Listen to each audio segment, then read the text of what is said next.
अस्सलामुअलैकुम। अस्सलामुअलैकुम। Welcome to our YouTube channel. आज हम बात करने वाले हैं उस टॉपिक के बारे में जो हमसे बहुत बार पूछा जाता है कि हम बाहर आना चाहते हैं तो क्या तरीक़ेकार हो सकता है। तो वैसे तो बहुत सारे तरीक़ेकार हैं बैचलर्स करने के लिए, मास्टर्स करने के लिए, बट जर्मनी में एक बहुत मुख्तलिफ सी चीज़ है जिसको कहते हैं आउसबिल्डिंग। आज हम बात करेंगे आउसबिल्डिंग के बारे में। तो नाज़िश जो है वो आउसबिल्डिंग कर रही हैं, तो हम इनसे पूछते हैं कि वो आउसबिल्डिंग के बारे में क्या जानती हैं और वो हमें क्या-क्या बता सकती हैं। तो नाज़िश, हमारा पहला सवाल है कि आउसबिल्डिंग का क्या मतलब है? देखिए, जो आउसबिल्डिंग है उसका मतलब ये है कि इसको एजुकेशनल ट्रेनिंग भी कह सकते हैं, जिसे पाकिस्तान में हम टेक्निकल का डिप्लोमा कहते हैं, या फिर मुख्तलिफ किस्म की ऐसी एजुकेशन होती है पाकिस्तान में जो लोग बाहर ही पढ़े उस फील्ड में चले जाते हैं, लेकिन जर्मनी में आपको उस प्रोफेशन में जाने के लिए एक मखसूस किस्म की तालीम हासिल करना पड़ती है, which is called as Ausbildung. ठीक है, it is called as educational training किसी भी स्पेसिफिक सब्जेक्ट के लिए। तो आपने किस फील्ड में आउसबिल्डिंग का इंतखाब किया और क्यों? देखिए, मेरी जो आउसबिल्डिंग है वो है इस वक्त फार्मेसी में, क्योंकि फार्मेसी का इंटरेस्ट मुझे बहुत पहले से था, लेकिन मसला ज़बान का आ जाता था। तो ज़बान करने के बाद B2 करने के बाद मैंने फार्मेसी में एडमिशन लिया है और मुझे जो है वो मेडिसिन में काफ़ी इंटरेस्ट था, या फील्ड में मेडिकल फील्ड में मुझे इंटरेस्ट बहुत ज़्यादा था। प्लस ये कि मैं किसी ऐसे प्रोफेशन में नहीं जाना चाहती थी जहाँ मुझे बहुत सारे लोगों के साथ बातचीत करनी पड़े, या फिर मुझे जो है वो लोगों को ठीक है हैंडल करना पड़े। फार्मेसी में आप जो है वो अपना काम करते हो, लोगों से इंटरेक्शन होती है, बट उस तरीके से नहीं होती है जिस तरीके से आप पेडागोगी में या सोशियोलॉजी में करते हैं। तो मैंने इस वजह से फार्मेसी का इंतखाब किया। अच्छा, आउसबिल्डिंग शुरू करते वक्त आपको सबसे ज़्यादा मुश्किल क्या चीज़ लगी? ज़बान। जर्मनी के अंदर अगर आपको यहाँ पे पढ़ना है, क्योंकि यहाँ पे जो यूनिवर्सिटी है उसमें बैचलर्स जो है ज़्यादातर यूनिवर्सिटीज़ में, या फिर जो आउसबिल्डिंग की पढ़ाई है वो आपके पास सिर्फ और सिर्फ जर्मन ज़बान में होती है। तो जर्मन ज़बान के लिए आपको जर्मन का B1 B2 लेवल तक का, आपके पास B1 नहीं B2 लेवल का आपके पास सर्टिफिकेट होना चाहिए, क्योंकि बगैर उस सर्टिफिकेट के आपको एडमिशन नहीं मिलता, क्योंकि सारे के सारे लेक्चर्स, सारी की सारी चीज़ें सिर्फ जर्मन में होती हैं। अगर आपको ज़बान नहीं आएगी तो आप किस तरीके से करेंगे? सही बात है, ज़बान बहुत ज़रूरी है जर्मनी के अंदर और स्पेशली हाउस बिल्डिंग के लिए बहुत ज़बान ज़रूरी है, बहुत ज़रूरी है। बहुत ज़रूरी है। तुमने ज़बान बोली, बहुत अच्छा पॉइंट है। बट अदर देन लैंग्वेज अगर हम बात करें कि क्या चीज़ है जो मुश्किल होती है, तो सबसे पहला मुश्किल काम जो है ज़बान के बाद वो होता है कि आपको वो डॉक्टर ढूँढना है। अगर आप फॉर एग्ज़ाम्पल जो है असिस्टेंट की जॉब ढूँढनी है, MFA को क्या कहते हैं? Medical assistant. मेडिकल असिस्टेंट की अगर आप जॉब ढूंढ रही हैं तो आपको पहले डॉक्टर को ढूंढना पड़ेगा। अगर आप डेंटिस्ट की ढूंढनी है तो आपको डेंटिस्ट को ढूंढना पड़ेगा। आप अगर किसी फॉर एग्जांपल यहाँ पर जो है वो गाड़ियों में जो मैकेनिक होता है उसकी भी हाउस बिल्डिंग होती है, तो आपको मैकेनिक की हाउस बिल्डिंग के लिए सबसे पहले किसी कंपनी को, या यहाँ पे जो शोरूम्स हैं या जो रिपेयर का काम करते हैं जैसे RTU है, आपको पहले उनसे बात करनी पड़ेगी कि वो लोग आपको हायर करें, वो एक्सेप्ट करें आपकी हाउस बिल्डिंग की एप्लीकेशन को, फिर वो आपको शूले में कराएंगे। तो जो हर्डल है, पहला हर्डल है of course that is language. फिर जो उसके बाद हर्डल है फिर वो ये है कि आपको सर्च करना है। सही। असल में ये पॉइंट इसलिए मेरे दिमाग से निकल गया क्योंकि मैं इस वक्त जो हाउस बिल्डिंग कर रही हूँ वो सिर्फ स्कूल बेसिस है, तो स्किप हो गया मेरे दिमाग से ये चीज़। लेकिन ये बात बिल्कुल सही कह रहे हैं। इवन आपकी हाउस बिल्डिंग के पहली के प्री रिक्विजिट था, क्या आपको इंटर्नशिप चाहिए थी 14 दिन की, जिसको ढूंढना एक काफी मुश्किल काम था और हम लोगों ने बहुत जगह ढूंढा। तो हमें एक फार्मेसी के अंदर 14 डेज की मिल गई थी। 1 वीक की थी। 1 वीक की, चलो 1 वीक 2 वीक्स उनकी रिक्वायरमेंट है, ये भी एक प्री रिक्विजिट। अच्छा, जर्मनी में हाउस बिल्डिंग और जो नॉर्मल स्टडीज हैं उसके दरमियान क्या फर्क होता है? देखिए, नॉर्मल स्टडीज़ का आज मैं बताऊं कि मुझे बहुत टाइम लगा इस चीज़ को डिस्कवर करने में, लेकिन ये है कि पाकिस्तान में होता है आपके पास मैट्रिक, फिर उसके बाद इंटर, फिर उसके बाद होता है ग्रेजुएशन, जो आप किसी भी सब्जेक्ट में कर लेते हैं। जर्मनी के अंदर आपके पास होता है सबसे पहले रियालशूले, जो आपके पास यहाँ पे 10th क्लास तक की एजुकेशन होती है। उसके बाद आपके पास होता है फाख-आबी, जिसमें आपके पास 11th क्लास की एजुकेशन होती है, और उसके बाद आपके पास होता है आबिचूअर। अब इसमें फ़र्क क्या होता है, जो 10th उसमें ये होता है कि अगर आपने 10th पढ़ी हुई है, यहाँ पे अगर आपने रियाल शुले किया हुआ है, आप यूनिवर्सिटी में एडमिशन नहीं ले सकते, क्योंकि आपकी क्वालिफिकेशन यूनिवर्सिटी में एडमिशन लेने जितनी नहीं है। लेकिन अगर आपने फ़ाख आबी किया हुआ है, फ़ाख आबी का मतलब होता है जैसे मुझे मैथमेटिक्स नहीं पसंद, मुझे लॉ नहीं पसंद, मुझे बहुत सारे सब्जेक्ट्स नहीं पसंद, तो मैं एक स्पेसिफिक सब्जेक्ट्स के अंदर जैसे केमिस्ट्री हो गया, ज़ूलॉजी हो गया, बॉटनी हो गया, मुझे पता है मुझे आगे मैथ्स में कुछ नहीं करना, मुझे आगे आईटी में कुछ नहीं करना, मुझे इन सब्जेक्ट से कुछ लेना देना नहीं, तो मैं अपना फ़ाख आबी तक करूँगी ताकि मैं जो है वो आगे किसी यूनिवर्सिटी में फ़ाख यूनिवर्सिटी में एडमिशन ले सकूँ, मेडिकल फील्ड में या फिर किसी ऐसी चीज़ में जहाँ पे मुझे मैथ्स की या फिर कंप्यूटर की इस चीज़ की मुझे ज़रूरत ना पड़े। तो ये होता है आपके पास फ़ाख आबी। इसके बाद आपके पास होता है आबीटूअर। आबीटूअर आपने कर लिया, उसमें आप सारे के सारे सब्जेक्ट्स पढ़ते हैं and this is called as in Germany school graduate. अब इसके साथ आप किसी भी यूनिवर्सिटी में एडमिशन ले सकते हैं, आप मेडिकल पढ़ सकते हैं, आप इंजीनियरिंग पढ़ सकते हैं, आप आईटी पढ़ सकते हैं, आपके पास बहुत सारे सब्जेक्ट्स के ऑप्शंस खुल जाते हैं। You can take admission in any university या फिर आप किसी भी हाउस बिल्डिंग में एडमिशन ले सकते हो। लेकिन अगर आपको पहले से ही पता है, जैसे मुझे पहले से ही पता था बहुत स्टार्ट से कि आई डोंट लाइक मैथ्स, मुझे मैथ्स में नहीं कुछ भी करना, मुझे आईटी में कोई इंटरेस्ट नहीं है, मुझे कंप्यूटर में बिल्कुल इंटरेस्ट नहीं है, मुझे लॉ में इंटरेस्ट नहीं है, मुझे कॉमर्स में इंटरेस्ट नहीं है, ये सारे मुझे पहले से ही पता है। तो इस वजह से फ़ाख आबी करना बेहतर होता है एज कम्पेयर टू आबीटूअर, कि आप अपना टाइम भी बचा लें और जो है आपको इतनी मेहनत भी ना करनी पड़े। अच्छा, जो हाउस बिल्डिंग है वो क्या किसी स्पेसिफिक फील्ड में ही करनी होती है या कोई उसके ऑप्शंस हैं कि भाई यही आप कर सकते हैं, या जो चाहे, जैसे अगर कोई इंसान है वो हाउस बिल्डिंग करना चाह रहा है मैथमेटिक्स के किसी में, या वो करना चाह रहा है आईटी के किसी में, या वो फॉर एग्जांपल फार्मिंग में करना चाह रहा है या गाड़ियों के में कुछ करना चाह रहा है, तो क्या क्या पॉसिबिलिटीज हैं? पॉसिबिलिटीज तो ये हैं कि कुछ हाउस बिल्डिंग्स ऐसी होती हैं जो सिर्फ और सिर्फ आपको फ़ाख आबी के बाद मिलती हैं, ठीक है ना। जैसे कि कुछ लॉ की हाउस बिल्डिंग्स हैं या फिर कुछ डिफरेंट किस्म की हाउस बिल्डिंग्स हैं, मुझे सारी तो नहीं पता, लेकिन कुछ हाउस बिल्डिंग ऐसी हैं जो आप 10th क्लास के बाद अपने रियाल शुले के बाद भी कर सकते हो, जिसमें मेडिकल असिस्टेंट, जिसमें नर्सिंग, जिसमें मैनेजमेंट, ब्यूरो मैनेजमेंट, जिस पाकिस्तान में हम कहते हैं कि ऑफिस में क्लर्क है, ठीक है ना, या ऑफिस में जो है असिस्टेंट है किसी चीज़ का, या फिर जो है लॉयर का असिस्टेंट हो गया। तो अगर आपके पास रियाल शुले है, आपको देखना पड़ेगा आपको कि आपकी एजुकेशन के हिसाब से कौन सी हाउस बिल्डिंग जो है वो आप कर सकते हो।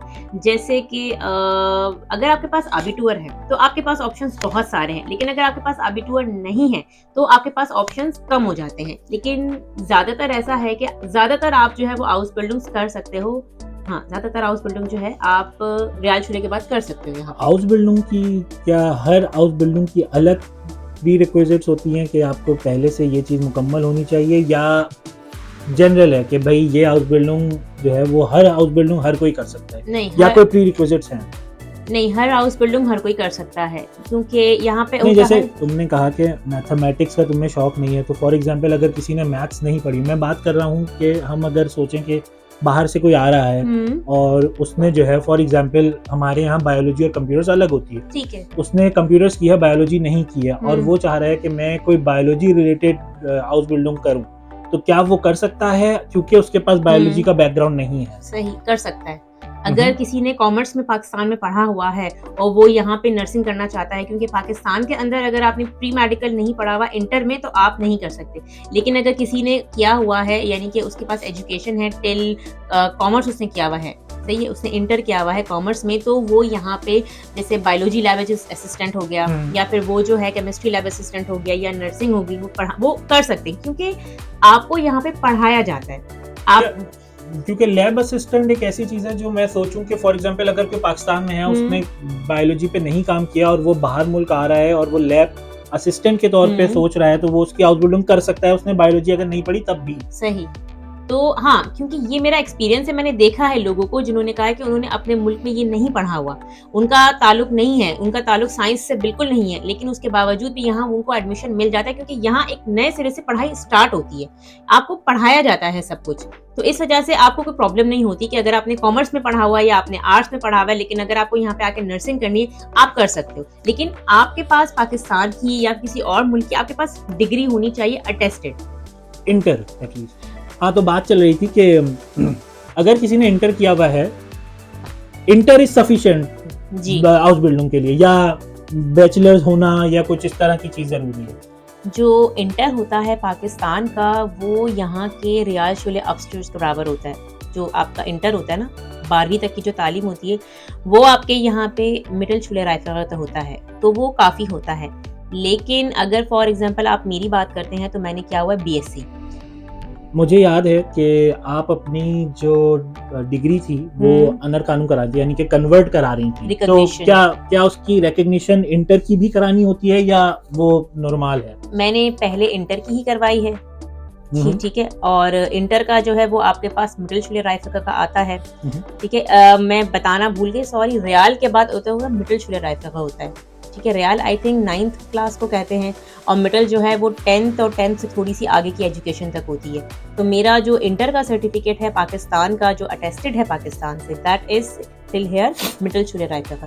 तो आपकी नज़र में हाउस बिल्डिंग के फायदे और नुकसान क्या हैं? हाउस बिल्डिंग का जो फ़ायदा है वो तो ये है कि आपके पास जो है एक डिग्री, एक आपके पास सर्टिफिकेट आ जाता है, टेक्निकल का आपके पास डिप्लोमा आ जाता है और आप जो है एक जॉब कर सकते हैं।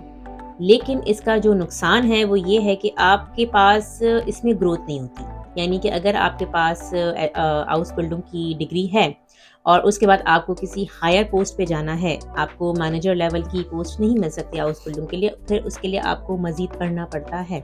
और इसके अलावा ये कि ये हाउस बिल्डिंग एक डिग्री नहीं है। डिग्री इज़ समथिंग एल्स और house building is something else. यानी कि बहुत सारे लोग, इवन मेरा भी यही प्लान है कि हाउस बिल्डिंग तो मुकम्मल कर ली, लेकिन हाउस बिल्डिंग के बाद जो है फिर हमने डिग्री की तरफ जाना है। उसका एक फ़ायदा ये होता है कि देखिए, डिग्री में अगर आपने, जैसे मैं फार्मेसी में हाउस बिल्डिंग कर रही हूँ, अगर मुझे इसके बाद इसकी डिग्री में जाना है तो मेरे लिए डिग्री में जो पढ़ना है वो हो जाएगा आसान। बहुत ज़्यादा आसान नहीं, लेकिन टिल सम एक्सटेंट मुझे चीज़ें समझ में आने लगेगी क्योंकि मेरा बैकग्राउंड वही है।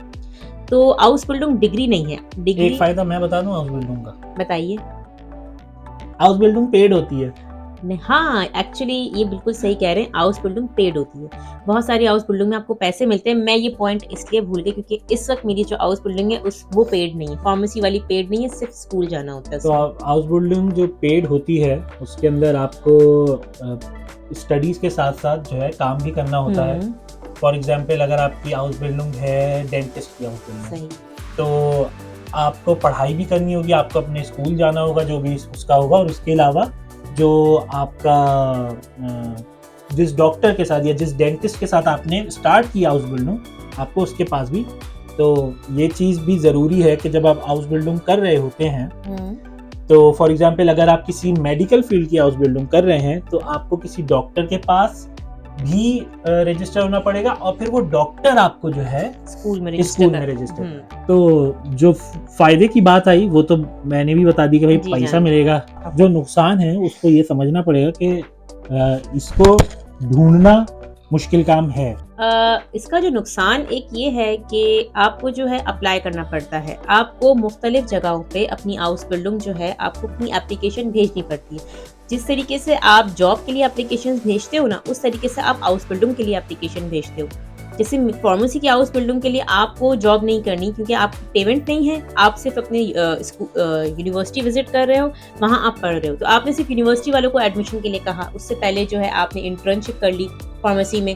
बाकी जो हाउस बिल्डिंग हैं जो पेड होती हैं, जिसमें आपको बाकायदा महीने की सैलरी मिलती है, उस हाउस बिल्डिंग के अंदर you have to send your applications. आपको एप्लीकेशंस भेजनी पड़ती है। अगर आप लॉयर के पास कर रहे हो, आपको लॉयर के पास एप्लीकेशन भेजनी पड़ेगी। अगर आपको जो है वो मैकेनिकल की हाउस बिल्डिंग करनी है, आपको उस कंपनी में एज अ मैकेनिक आपको पोस्ट सर्च करनी पड़ेगी। अगर आप मेडिकल असिस्टेंट की कर रहे हो तो आपको डॉक्टर के पास जो है वो अपनी एप्लीकेशन सेंड करनी पड़ेगी, डेंटिस्ट के पास सेंड करनी पड़ेगी, या आप कह लो कि अगर आप कर रहे हो एज अ ब्यूरो मैनेजमेंट, जी ना, ब्यूरो यानी ऑफिस मैनेजमेंट कर रहे हो, तो वो जो ऑफिस मैनेजमेंट का हेड है, you have to send your application. और आपको फिर वेट करना पड़ता है कि कौन आपको एक्सेप्ट करता है, वो आपको जो है बुलाता है, आपका इंटरव्यू होता है, वो आपको 1 या 2 दिन जो है इंटर्नशिप पे रखता है। कहते हैं कि जिसे आप कहते हैं जर्मनी में प्रोब आर्बाइट, ट्रायल डे होता है, 1 दिन का ट्रायल डे जिसे कहते हैं। ट्रायल डे है वो उससे डिपेंड करता है 1 या 2 दिन का। तो मैंने तो खैर बहुत ट्रायल डेज किए हैं और ट्रायल डे में पूरा दिन वो आपसे काम करवा के देखते हैं कि इधर आप इस हाउस बिल्डिंग के लिए फिट हो, आप इंटरेस्टेड हो, आपको मजा आ रहा है या नहीं आ रहा, तो उसके बाद तो वो आपको सिलेक्ट करते हैं। तो हाउस बिल्डिंग में ये एक परेशानी है कि आपको सर्च करनी पड़ती है। ये तो जो स्टेप है, जो मैं सही समझा हूँ, तो सबसे पहले आपको करना है लैंग्वेज। बिल्कुल। लैंग्वेज के बाद आपको सर्च करना है, जिस फील्ड में भी आप हाउस बिल्डिंग करने चाह रहे हो, सही। उस फील्ड का जो महारती है, और अगर उसने सेलेक्ट कर लिया तो आपको वहाँ पे पहले जाके इंटरव्यू देना है, फिर वो आपका एक जो है वो टेस्ट दे लेगा एक समहाउ, जिसमें वो आपको देखेगा कि किस तरह का है, और फिर वो आपको एक तरह से जॉब पे रखेगा। सही। अच्छा, तो उमूमन हाउस बिल्डिंग में क्या सैलरी है और क्या पे मिलती है? ये डिपेंड करता है, तो जो मुझे पता है वो मैं आपको बता दूं। जो मेडिकल असिस्टेंट है उसमें आपको मिलते हैं तकरीबन 700 यूरो, 700 या 750 यूरो महाना। महाना। कट पिट के इंश्योरेंस और सब कुछ कट पिट के आपके हाथ में 550 यूरो तक आते हैं। नर्सिंग की बहुत ज़्यादा है, उसमें आपके पास 1100 1150 तक के होते हैं, और कट पिट के हाथ में 900 आते हैं। नर्सिंग बहुत ज़्यादा हाई पेड है। फिर डिपेंड करता है जैसे कि अब एक मैंने देखी थी फ्लोरिस्ट यानी जो फूल वाले की जो दुकान होती है, तो जो फ्लोरिस्ट की हाउस बिल्डिंग होती है उसकी पेमेंट बहुत कम है। उसमें आपको आई थिंक 500 यूरो तक मिलते हैं, और शायद कट पिटा के हाथ में आपके 450 या 400 तक आएंगे, क्योंकि ये अच्छा, इसके लिए आपको बहुत हाई फाई एजुकेटेड भी नहीं होना पड़ता। आप 9th क्लास तक पढ़े हुए हो, इट्स ओके फॉर यू। लेकिन तो हाउस बिल्डिंग कितने टाइम पीरियड के लिए होती है? जैसे हम बैचलर्स का जानते हैं 4 साल की, मास्टर्स 2 साल का, तो हाउस बिल्डिंग के बारे में आप क्या कहते हैं? मैं जो करंट हाउस बिल्डिंग कर रही हूँ फार्मेसी की, वो 2 साल की है, और उसका 6 महीने का जो है इसकी इंटर्नशिप है। मेडिकल असिस्टेंट जो है उसकी हाउस बिल्डिंग डिपेंड करता है कि अगर आपने अबिटूर किया हुआ है तो 2 साल की है, और अगर आपने अबिटूर नहीं किया हुआ तो आपके पास 3 साल की है। ये अबिटूर इट्स लाइक इंटर। हाँ, इंटर, यहाँ पे अबिटूर जो होता है जर्मनी में, इट्स इंटर। और बैंकिंग की जो हाउस बिल्डिंग है उसमें आपके पास 4 साल की हाउस बिल्डिंग है। लेकिन बैंकिंग में एक प्रॉब्लम है कि अगर आप पार्ट टाइम करते हो, कुछ लोग पार्ट टाइम करते हैं बैंकिंग की हाउस बिल्डिंग, तो वो शायद 4 साल से बढ़ के वो 4.5 या 5 साल तक हो जाती है हाउस बिल्डिंग, क्योंकि फिर आप उसका जो काम का दौरानिया है वो कम हो जाता है। और ज़्यादातर हाउस बिल्डिंग 2 से 3 साल की होती है, उससे ज़्यादा की नहीं होती। उससे ज़्यादा का दौरानिया नहीं है हाउस बिल्डिंग का। तो अब सवाल पूछते हैं हम एक पाकिस्तानी के हिसाब से कि अगर मैं पाकिस्तान से हाउस बिल्डिंग करने आना चाहता हूँ तो मुझे क्या करना चाहिए, और मेरे लिए उसमें क्या मुश्किल हो सकती है पाकिस्तान से अगर मैं इस चीज़ के लिए आना चाह रहा हूँ? सबसे पहले तो ये है कि पाकिस्तान से आपको जर्मन लैंग्वेज करनी पड़ेगी टिल B2, ठीक है। और B2 का जो सर्टिफिकेट है वो गोएथे इंस्टीट्यूट का ही सर्टिफाइड है, बाकी किसी जगह का सर्टिफिकेट ये लोग नहीं मानते। गोएथे इंस्टीट्यूट का सर्टिफिकेट ही मानते हैं, बाकी सर्टिफिकेट एक्सेप्टेड नहीं है। दूसरी चीज़, आपको अपने डॉक्यूमेंट्स अटेस्ट करवाने पड़ेंगे HEC से, और इसके अलावा भी एक इंटरनेशनल होता है, मुझे नहीं पता उसका, लेकिन इंटरनेशनल जो इदारा होता है जो उन लोगों की डिग्री अटेस्ट करता है जो यहाँ पर आने वाले होते हैं। HEC की मुझे यूनिवर्सिटी की बात तो नहीं लगी, शायद यूनिवर्सिटी हो, लेकिन उनकी जो यानी कि आपको डिग्री वहाँ से अटेस्ट करवानी पड़ती है अपनी, यानी इंटर का जो सर्टिफिकेट है, इंटर की मार्कशीट, मैट्रिक की मार्कशीट और इंटर के जो सर्टिफिकेट्स हैं वो सब वहाँ से अटेस्टेड होते हैं। अटेस्टेड डॉक्यूमेंट्स के बगैर आप जो है एजुकेशन में एडमिशन नहीं ले सकते। अच्छा, हाउस बिल्डिंग के लिए अगर पाकिस्तान से कोई आना चाहता है तो वो पहले से वहाँ ढूंढे, या वो पहले ये सारे काम कंप्लीट करके फिर यहाँ आकर ढूंढे हाउस बिल्डिंग? डिपेंड करता है, लेकिन मेरे हिसाब से सबसे पहले तो उसको वहाँ से ही ढूंढना चाहिए। वहाँ से ढूंढ के उसकी बेसिस पे फिर वीजा लगवाएगा? उसके बेसिस पे वीजा लग सकता है, क्योंकि यहाँ पर अगर वो आए तो वो किस बेसिस पर आएगा? सही बात है, चांस काटे पे तो नहीं चांस काटे पे अगर आप यहाँ पर आते हैं वीजा नहीं, चांस काटे पे, क्योंकि अगर आप बात करिए इंटर तक की, तो उस पे चांस काटे पे तो वो नहीं, पॉइंट्स पूरे नहीं होंगे ना, वो आ नहीं पाएगा, वीज़ा मिलना मुश्किल है। फिर अगर आप आते भी हो यहाँ पे विजिट वीज़ा लगवा के, कि आप ये सोचते हो कि मैं विजिट वीज़ा लगवा लेता हूँ या लगवा लेती हूँ, फिर आप यहाँ आते हो तो आप विजिट वीज़ा के बाद आपको दोबारा अपना वीज़ा कन्वर्ट करने के लिए वापस जाना पड़ेगा। आप इस तरीके से यहाँ से visit visa as a student visa convert नहीं करवा सकते। अच्छा, स्टूडेंट वीजा और हाउस बिल्डिंग का वीजा अलग होता है या एक ही है? एक ही है, स्टूडेंट वीजा ही कहलाता है। वीजा। अगर आपके पास हाउस बिल्डिंग है और आप जो है हाउस बिल्डिंग कर रहे हो तो ये आपके पास स्टूडेंट वीजा ही है। लेकिन अगर हाउस बिल्डिंग पेड नहीं है तो फिर आपके पास वही प्रोसीजर है। अगर आप बाहर से आ रहे हो तो आपको वही अपने बैंक में पैसे जमा करवाने पड़ेंगे, जो एज ए यूनिवर्सिटी में आप 8,000 यूरो जमा करवाते हैं, वो 11,000 हो गई है। और फिर आपको जो है पार्ट टाइम यहाँ पे जॉब करनी पड़ेगी ताकि आप अपना खर्चा निकाल सकें। अच्छा, आप पार्ट टाइम जॉब कर सकते हैं हाउस बिल्डिंग के दौरान? देखिए, मैं अगर अपनी बात करूँ तो being a mother and being a housewife possible नहीं है। लेकिन बहुत सारे ऐसे लोग हैं जो मैंने देखा है मेरी हाउस बिल्डिंग के दौरान, वो पार्ट टाइम जॉब कर रहे हैं। अगर आपको हाउस बिल्डिंग में सैलरी नहीं मिलती तो, अगर आपको सैलरी मिल रही है तो इट्स ओके, बट जरूरत अगर नहीं पड़ेगी। ज़रूरत नहीं पड़ेगी आपको, लेकिन अगर आपको सैलरी नहीं मिलती तो आपको पार्ट टाइम जॉब करनी पड़ेगी। कैसे फिर गुज़ारा होगा ना? अच्छा, आप एक हाउस बिल्डिंग कर रही हैं पीटीए के अंदर, और फॉर एग्जांपल कोई किसी और फील्ड में हाउस बिल्डिंग कर रहे हैं, तो आगे चल के अगर वो फील्ड स्विच करना चाहे तो क्या वो आसान है या वो मुश्किल है? बहुत आसान है, इतना मुश्किल है ही नहीं। लेकिन फिर यानी यही कि है, वाइटर बिल्डिंग वो किसी और टॉपिक पे कर सकता है? वाइटर बिल्डिंग होती है हाउस बिल्डिंग के बाद, हाउस नेक्स्ट बिल्डिंग के बिल्डिंग। बाद एक चीज़ होती है वाइटर बिल्डिंग, लेकिन ज़्यादातर अगर आपने जिस फील्ड में हाउस बिल्डिंग की होती है ना, आप उसी में वाइटर बिल्डिंग ढूँढते हो। आप हाउस बिल्डिंग से दूसरी हाउस बिल्डिंग में स्विच करना आसान है, लेकिन हाउस बिल्डिंग से वाइटर बिल्डिंग किसी और में करना वो थोड़ा मुश्किल हो जाता है। नहीं, फॉर एग्जांपल मैं कहूँ कि मैंने एक हाउस बिल्डिंग कंप्लीट करी, जस्ट सपोज मैंने एक हाउस बिल्डिंग कंप्लीट की है गेम डिजाइनर पे, ठीक है। चाहिए, और मैं चाह रहा हूँ कि अब मैं गेम डिजाइनर से बैंकिंग की तरफ चला जाऊँ। हुँ, बहुत समझे, बिल्कुल 180 डिग्री का फर्क आ रहा है। हुँ। तो क्या ये पॉसिबल है? नहीं, नहीं हो सकता। नहीं। आपको दोबारा से हाउस बिल्डिंग करनी पड़ेगी जी। बैंकिंग की। ओके, जी, ओके, तो ये मुश्किल है अगर आपको लेटर में हाउस बिल्डिंग स्विच करना चाहते हैं। बिल्कुल। सही जी, तो आखिरी सवाल लेते हैं, और आखिरी सवाल है कि आपका हाउस बिल्डिंग में डे कैसे गुजरता है? आपका आपका रूटीन क्या है हाउस बिल्डिंग का? एक नॉर्मल रूटीन क्या है हाउस बिल्डिंग? मेरा हाउस बिल्डिंग का रूटीन बहुत ज़्यादा हेक्टिक है, क्योंकि मेरी सुबह क्लासेस होती हैं और मेरा मंडे और थर्सडे लंबा दिन होता है। मेरी छुट्टी तकरीबन पौने 5 बजे होती है और घर आ जाते हैं 5:30 पौने 6 बज जाते हैं। तो मंडे और थर्सडे लंबा दिन है, उसके अलावा जो बाकी दिन हैं वो छोटे हैं, डिपेंड करता है टाइम टेबल में कितने बजे क्लास ओवर हो जाती है।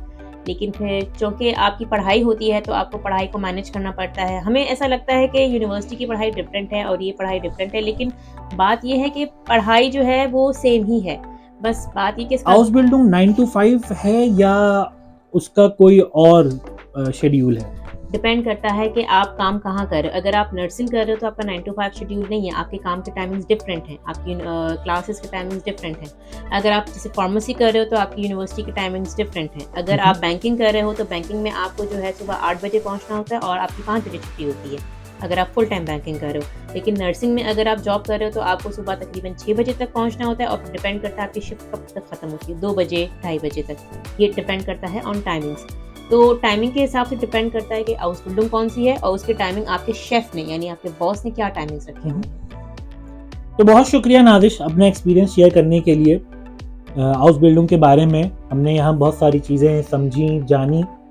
तो अगर आप लोगों का भी कोई सवाल हो हाउस बिल्डिंग के बारे में तो बिल्कुल आप कमेंट करके पूछ सकते हैं और हमारी कोशिश होगी कि हम उसका जवाब दे दें। तो वीडियो देखने के लिए बहुत शुक्रिया।